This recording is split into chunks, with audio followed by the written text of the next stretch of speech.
And welcome back. All right, we are close. I would love to say I'm going to get this done in this episode. I'm just not. I'm not sure. So all we have left to do is the headlights and then the little bit of detail, kind of tucked in there. But we'll give it a shot. If not, it'll definitely be done in the next episode. There's no more than an hour's left of work to go on this. So let's get right to it. So what I'm going to do first is I'm going to lay out I've got laid out the lighter areas of the headlights. So now what I'm going to do is I'm going to just lay out the darker area of the headlights with the airbrush and the stencil, and then I can kind of tie that together with the details. So again, it's the same kind of thing. I do this blocking in of the major areas, and then I can tighten it all up with the paintbrush. So that's kind of where we're at right now. So I'll shove this aside for a second. Grab the ye old cutting mat.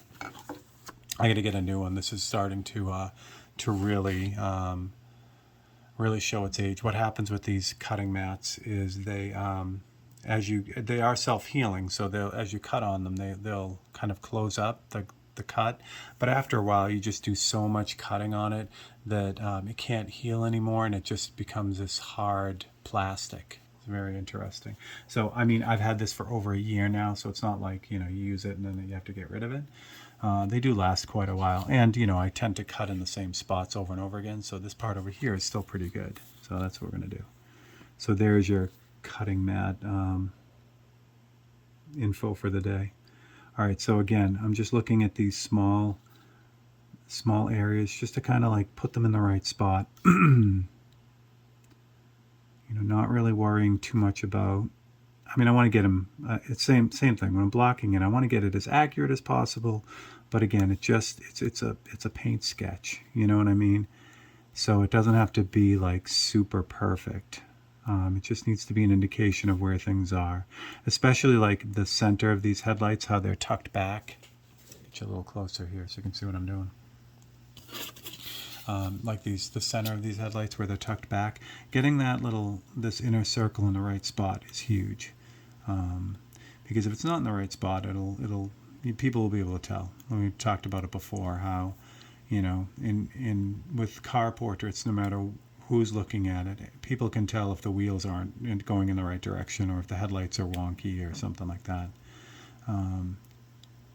So I try to really work hard to get those. I mean, I try to get all of it in the right spot, but I mean, especially the headlights and the wheels, because those are the easiest ones to have something go sideways with. Okay, so there's the first. And I'm going to do all 4 headlights at the same time.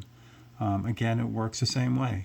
If you're the kind of person that wants to see one area completely finished, and you do one headlight at a time, it really doesn't matter.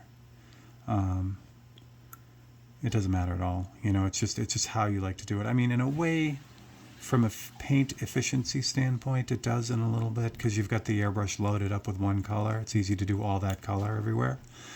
And by the way, thank you. I forget who mentioned the cure for my raspy voice in the morning, the honey and everything. I forget who said that, but thank you. I obviously haven't tried it yet because I'm still all raspy, but oh well. Okay, so I think it's looking good. Oh, you know what I can do here too? Another great one to get is the inside of this headlight bezel. Right here, I can grab that too. And I wish I could say, that I can show you, cutting techniques and all that kind of stuff, but a lot of the super detailed cutting really just came from doing a whole bunch of it. You get the feel for it as you go, what the paper can take, what the blade can do, those kind of things. So I can show you the techniques, but if you want to get into those like really super high detail cuts, it's just a matter of kind of doing it, You'll learn a lot just by kind of wrestling with it and fighting it and seeing what techniques work best for you.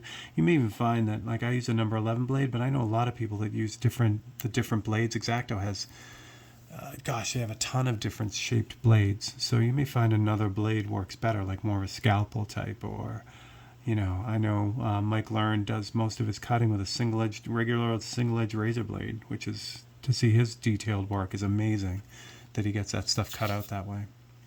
All right, anything else I can grab would be helpful in the drawing part of it, like this little gap behind the headlight ring here. Get that one too. And again, it gives me the drawing. Okay, and for fun, the top edge of this chrome, this will help me get that line. I'll show you when I get it in. I've got some of it already, but I don't have the line over here yet. I don't want to forget the horizontals. You can just see a couple of them here, so I'll do those with the paintbrush.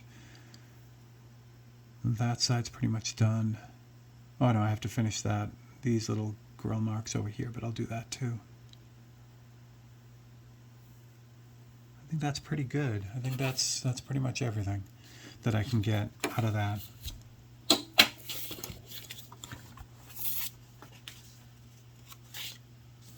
So slide this back down to the painting. Here we go. Line this up.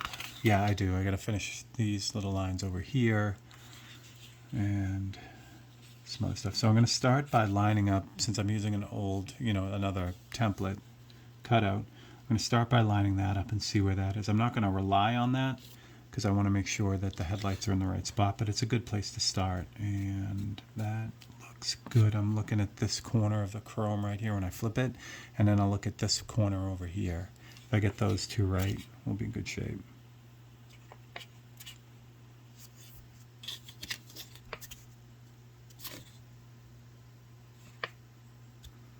And after I do that, grab some magnets to hold this so it doesn't move. Well, if you look down here, there's a tiny little hairline gap. So, and over here, there's a pretty large gap between the. No, that's actually shadow. Never mind. I'm lying to you.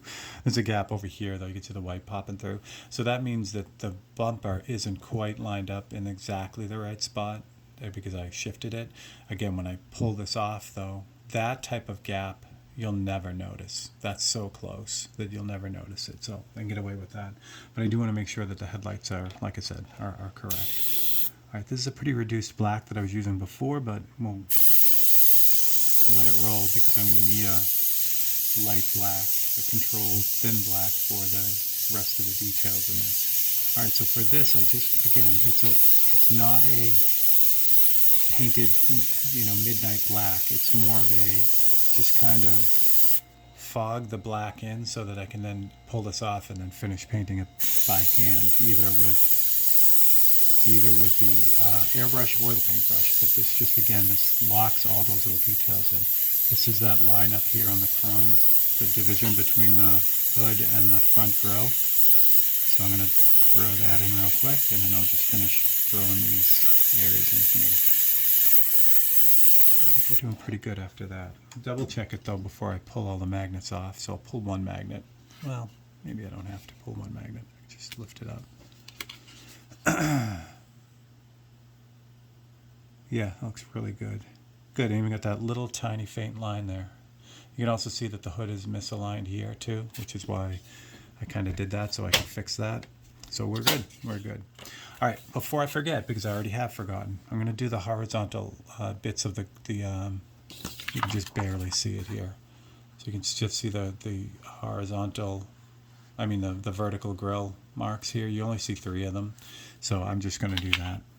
And for that, I'm going to use just a really, dark gray. So I'm going to mix up a little bit of white with the paintbrush and then a little bit of black to get a gray.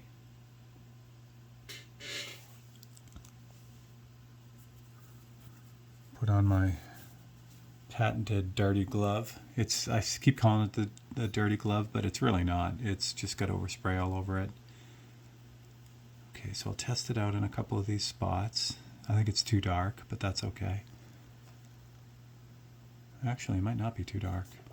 What do you know? It's pretty subtle, so and you can kind of see it as it pops through. maybe throw one more, even though you can only see three. I'm going to put a fourth one in. But that's it. Just kind of really subtle back in there. All right. There's going to be some freehand airbrushing on these to kind of fade them out a little bit. But I'm going to get the paintbrush part of it done first. Again, at the end of the day, it's totally personal preference. You could do all the fades first and then you do your detail with the paintbrush. It really doesn't make a huge difference. Just whatever you're more comfortable with. Oh, I got to do all the grill pieces in here. Yeah, you know what? I was kind of wondering like how much more time. I always do this at the end. I'm like, oh, how much time do I have left in this? And I definitely have more than a half an hour left, unfortunately. So we're not going to get it done in this one. But I don't know if we'll get it done in the next one. Maybe have an hour and a half left. We'll see though. It's hard to judge with the detail stuff. You know, sometimes it goes quick. Sometimes it takes a long time. And these headlights, there's enough going on in them that, you know, it could take a little bit longer than some of the other parts. So again, this is just what I'm using now is just straight black, but it's reduced very heavily. And I do that on the palette. So I have a little cup of reducer, and then I'll just palette, you know, the paint on the palette, and then reduce it as needed with the extra reducer right on the palette.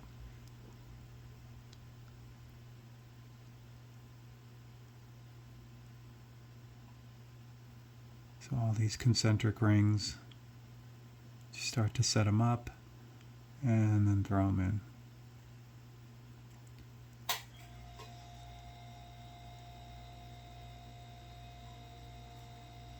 So I love the interaction between the paintbrush and the airbrush. I love what you can get away with. You know, there's always an argument, or not an argument, but there's always, you know, people that will be purists on both sides of the fence. You know, I've done enough. A lot of the aviation artwork that I did, there was a strong dislike from a lot of the artists about using an airbrush. And that's not only aviation art, that's, you know, every type of art. Some people really feel that using an airbrush is, I don't know, whatever, not traditional enough for them or whatever. And it, you know, it's funny because there's a opposite camp in the airbrush world where all freehand stuff, where you're just using the airbrush and that's it, that somehow in some people's mind makes it a better painting than if there are paintbrushes or stencils or whatever used with the airbrush. So it's kind of funny. I'm definitely in the camp of whatever gets it done is what you should be using. And it has served me well. So again, it boils down to what you want from your specific art, I guess. Because really, when I see a really super highly detailed painting and it's done all with just the airbrush, I mean, from a technical standpoint, I can appreciate that. It never looks as tight as I would want my work to be, no matter what, because it's just inherently that's what the airbrush does. It puts paint on in a soft, controlled way. You know, it's spray. There's no way around that. And no matter what brush you have, as high detailed as you get with it, you can still get finer detail with a paintbrush. You can. It's physics. So for me, it's blending the strengths of those two tools. You know, I love what the paintbrush can do. I love that it can pick up where the airbrush leaves off, and vice versa. You know, I can't get as soft a transition in color and in value with a paintbrush as I can with an airbrush. So you just play their strengths. It's, just how it works. So hopefully I'm talking and I'm not really explaining, but hopefully you kind of get what's going on here. I'm just kind of picking out these detail areas anywhere where that stencil that I cut out needs a little bit of love as far as detail or straightening out or anything like that. That's kind of what I'm doing right now. So any additional dark areas on those those reflections in the highlight in the headlights and everything. Those are getting put in now. And again, I'll grab the airbrush and soften this all up to kind of show you what I might do. Since I have the airbrush loaded with black, I may finish this headlight. Again, could I do this detail across all 4 headlights? Sure. With the paintbrush and then jump back with the airbrush? Absolutely. It's just, again, it boils down to what, how you like to paint, how you like to see things done. And again, sometimes it's not that I get bored, but sometimes I just need to move on to something else to kind of shake things up and keep things interesting. And that's a good example of that.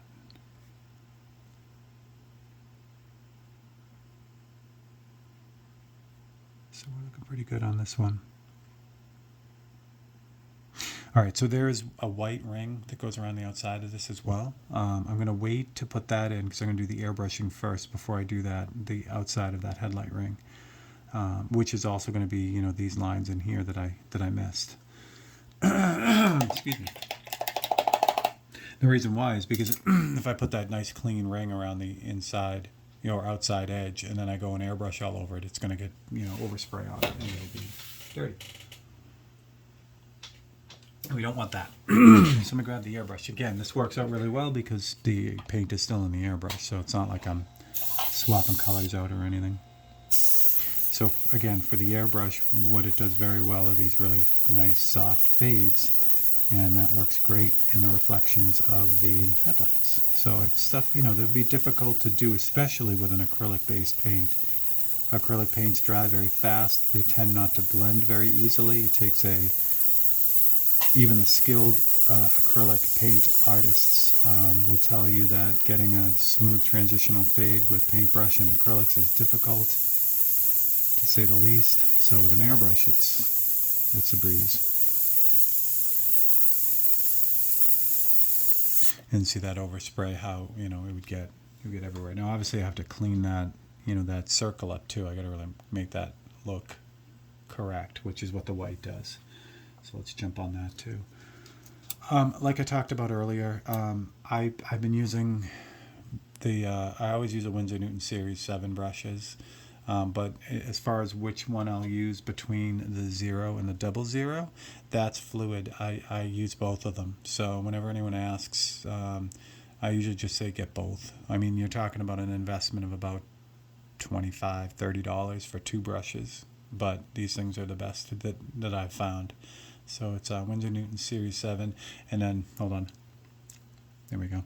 I just wanted to clean up the tips. So you can see the vast difference. I found a white spot here, so you can see it, but you can see the difference between the sides. And this is only the difference of one size in the line.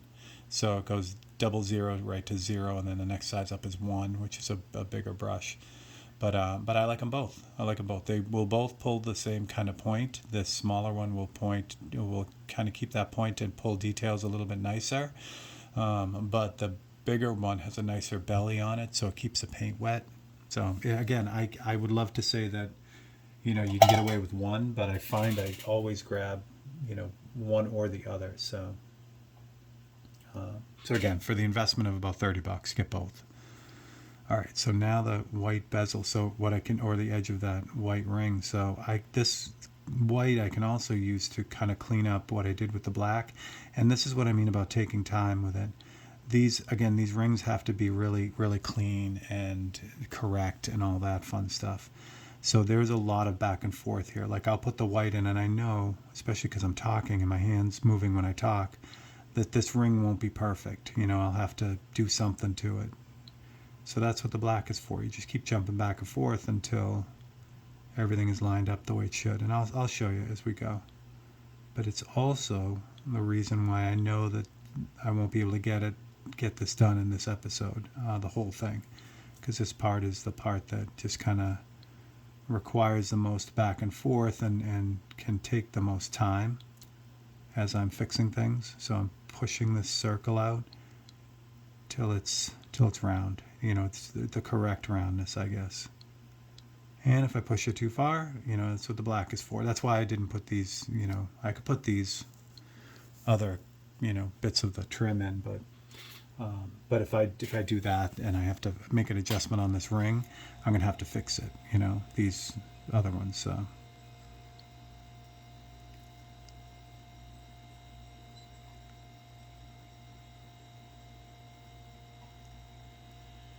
there we go. Yeah, a little bit of a hitch there. And then there's a bright highlight here, so I can start putting that in too. There's a little bit more here too as well. And some back here too. So yeah, it's fun with this stage because you can just, this is where all the, like I always call it the frosting on the cake, and that's really what it is. It's like that, those last details that really make things come together. All right, I'm feeling pretty good about that start. So now I can go back in and clean it up. So this is what I was kind of talking about. So now I'll grab black, and I'm going to tilt this a little bit because sometimes it's easier, depending on range of motion. Your hand likes to work in only a certain way, or works best in a certain way. So I'm going to take advantage of that. So this needs to be bumped out too a little bit. And my hand it can arc easier this direction as I'm moving my hand. It works better as an arc this way than if I tried to like go this way with it. Because then I'm using all my fingers to do that, but this is more my wrist. So it gives a smoother, transition, a smoother arc there.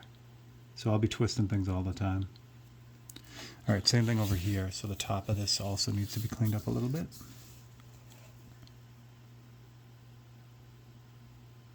It's funny, we just went to I don't want to call it a car show. It was more of a cruise day here. One of the local car dealerships had just opened up and had the fire department supplied all the food, and you paid for it. It went into their, fund and everything. So it was great. It was a nice show. But anyway, so I'm walking around and of course I see this car. I'm like, no way. It was awesome. It's so funny because when you work on them, like when you paint them, for me, they kind of take on, I don't know, you get so familiar with them from working on them, and then when you actually see the car for real in real life, you're like, it's like an old friend. You're like, oh, I know every line on that car now. Okay, so this needs to be cleaned up now. If I need to clean up with like on the inside of this line, this black line, I'm trying to see if I need to. I don't really need to, but if I did, I would mix up a gray.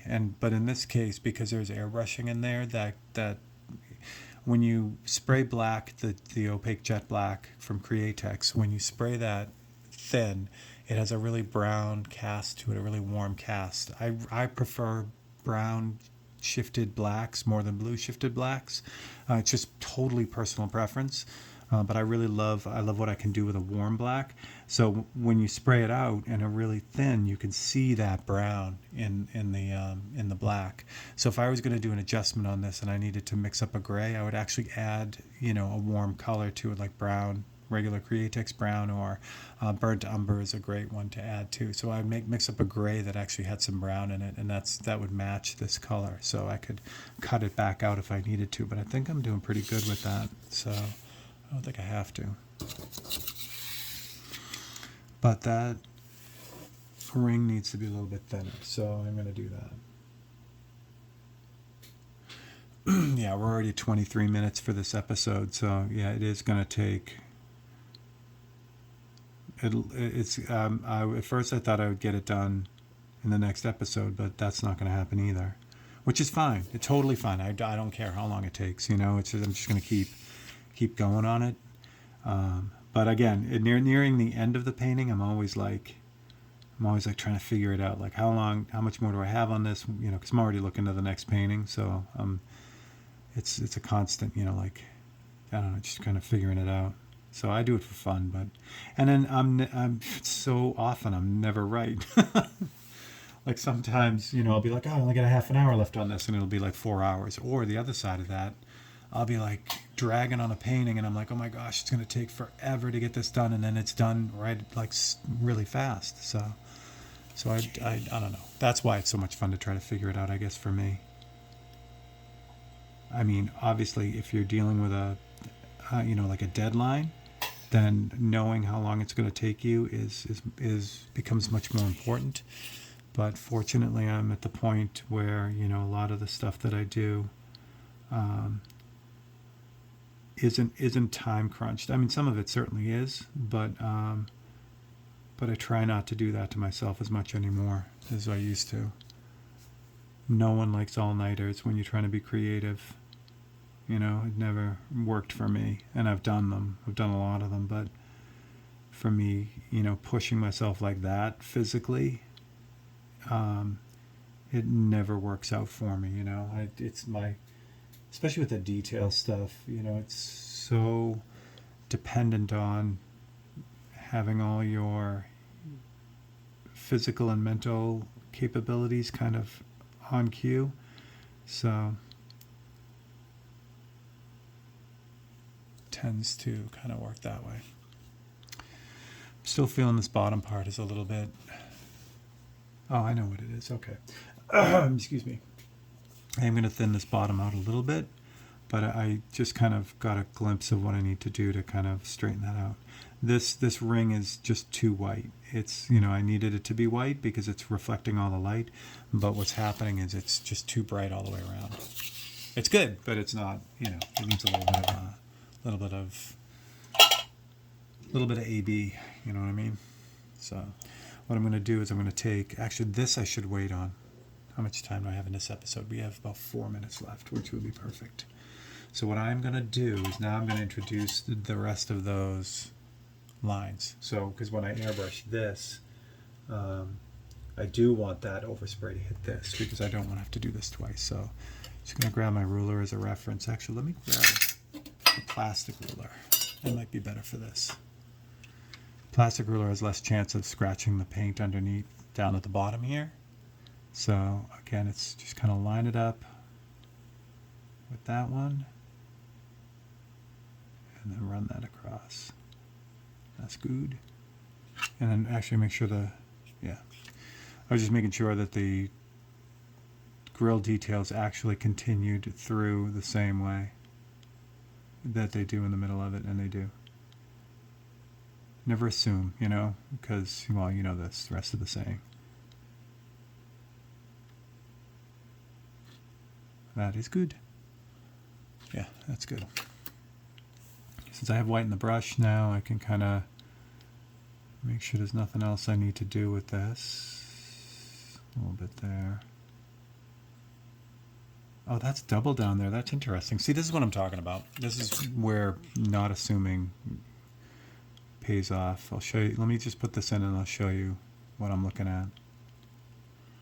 So there's a double line there, right? But it doesn't continue over here, and that is exactly how it is on the car too. So I would have never guessed that there's another, another thing in there. All right, so they do continue on over here, so I'll put the rest of them in over here too. And they're just little indications here. They're just dots as they, like parts of them kind of glow. And you can't see this bottom one over here, so we're good. And there's a couple highlights on this too, which I can throw in now because I'm right there and I got it in the brush and everything's good. Same thing down here.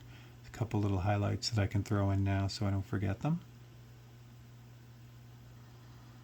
And that's good. All right. All right, so that's that. So now what I can do is I can kind of tone that ring down on the bottom. And it's subtle. Again, this whole thing, all of it, I love catching something that's really like, the way I do it, the way I kind of approach it is, okay, that ring doesn't look right to me. So what ends up happening is as soon as I say that to myself, the next thing is, okay, what do I need to do? What looks different in mine from the photograph? And usually it's something very subtle, again, like this. So the bottom of the ring isn't as bright as the top of the ring. And it's subtle, but that's the difference between mine and this one.